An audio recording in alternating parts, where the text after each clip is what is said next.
Nowadays, the Strait of Hormuz is on top in global news. Almost every news channel is talking about the Strait of Hormuz. That's why it's better to have a look at its importance. Why is the Strait of Hormuz so strategically important for the world? The Strait of Hormuz is the world's single most important oil passageway, forming a choke point between the Arabian Gulf and the Gulf of Oman.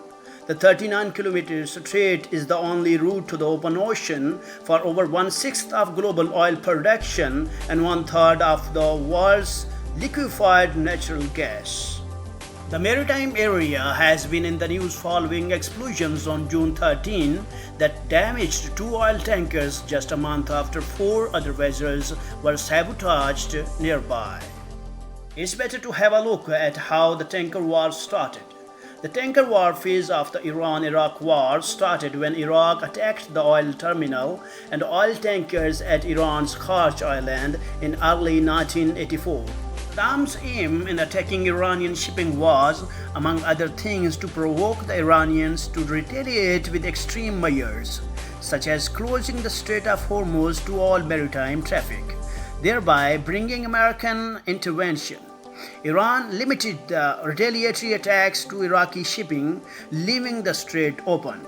On 3 July 1988, 290 people were killed when an Iran Airbus A300 attacked over the strait by the United States Navy guided missile, but US claimed that it was wrongly identified as a jet fighter. Strait of Hormuz lies between Oman and Iran, linking the sea passage from the countries on the Gulf, Iraq, Kuwait, Saudi Arabia, Bahrain, Qatar, and the United Arab Emirates, with the Arabian Sea and beyond. Although the narrowest point in the strait is just 33 km wide, the shipping lanes in both directions are only 3 km wide. Traveling by sea, the strait is the only means of transporting goods or people to the rest of the world. For this reason, the UAE and Saudi Arabia have proposed building more oil pipelines to avoid the problematic waterway.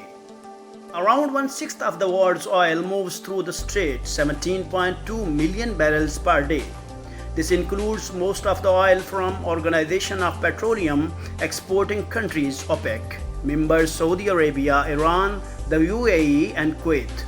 Around one-sixth of the world's oil moves through the strait, 17.2 million barrels per day. This includes most of the oil from Organization of Petroleum Exporting Countries OPEC, members Saudi Arabia, Iran, the UAE, and Kuwait. Qatar, the world's biggest exporter of LNG, sends most of its LNG through the strait as well. In response to US sanctions on Iran, attempting to stop Tehran's oil exports and strangle its economy, the Iranian government has threatened to cause problems for oil tankers in the Strait of Hormuz. In May 2019, four vessels including two Saudi oil tankers were attacked near Fujairah just beyond the strait, while the June 13 attacks on two oil tankers in the Gulf of Oman raised fears about the global oil supply and new questions about the security of shipments through the Strait of Hormuz. On July 11, the UK said that three Iranian vessels had unsuccessfully tried to impede the passage of a British commercial ship, a claim Iran rejects.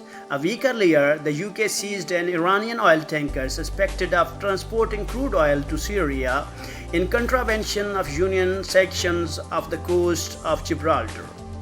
Does Iran have ability to block the Strait of Hormuz? Even US encircling Iran with its more than 50 army bases in the Middle East and threatening Iran to attack, US is not only able to attack Iran, but in recent scenario, US sent its most expensive drone, for which Thomas Caraco, US Director of the Missile Defense Project at the Center for Strategic and International Studies, says this is a more expensive, higher altitude, more capable, long-range intelligence surveillance reconnaissance craft. This drone was destroyed by Iran while this was attempting to spy the Iranian territory, but in response US could not do anything without some statements.